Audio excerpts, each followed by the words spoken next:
good news is the jobs are not declining. The bad news is the rate at which they're increasing is very, very slow.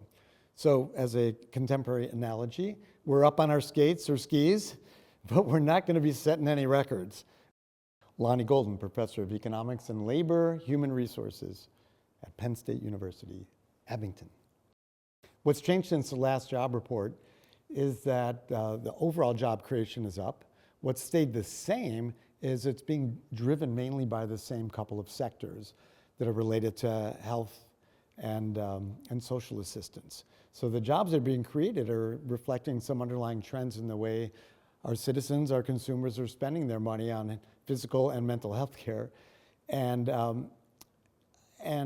since the last report, construction jobs have grown, but over the last year, most of the other sectors, it's relatively flat.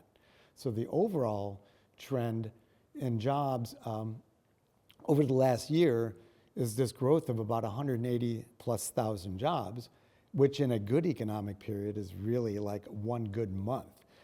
So one of the trends that people have picked up on in the way the U.S. Bureau of Labor Statistics measures it, asking people if they hold more than one job in the previous week, that had been ticking up over the last year.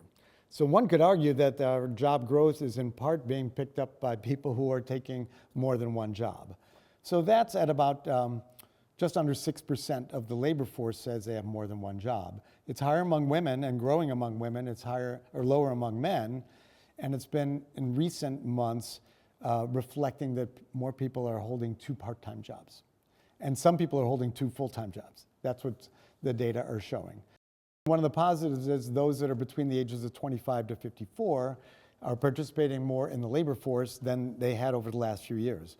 The downside of that is there's a lot of people on the margins of the workforce that are not counted as part of the labor force, so they're not being counted as unemployed, but they are 1 or 2 steps away from being able to take a job. They have a willingness, they have some availability, but have not been actively searching for work, so they're not considered part of the workforce. And one could guess that that's a lot of people that are younger than 25 or maybe older than 55. The everyday person can take away 3 things. One is that with another report that was just released last week about job openings, which had stayed stable through many months of the last year or two, has now been ticking down. So the average person that has a job, I think, is in pretty good shape at least for the near future. There are a lot of threats on the horizon, of course, to existing jobs. But those that are seeking jobs are probably facing the most headwinds because the job openings numbers are a little bit down, and the net employment creation, which we're tracking, was up this month, but hasn't been up much for the last year. Over the last year, there's been some momentum in that wages are staying ahead of inflation, at least for those that are making above average earnings.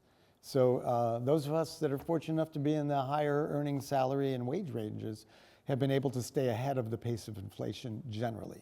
Those that are not in jobs that are not in high demand, or maybe there's a large supply of people searching for work in that area, their wages have fallen behind the pace of inflation. But overall, on average, earnings are staying maybe a percent or so ahead of the overall inflation rate.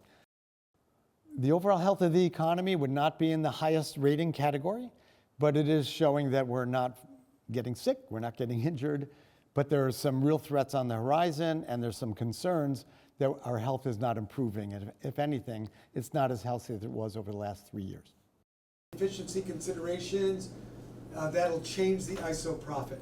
That is to say, first thing they ask you is not how are you, what's wrong, and maybe the employee accepts a greater degree of fringe benefits if it's more like affordable. If health insurance costs 5, hypotheticals, can we close the breakout? Or is there more incentive to reduce their hours, let's say down to part-time? Yeah, so like what we talk about is that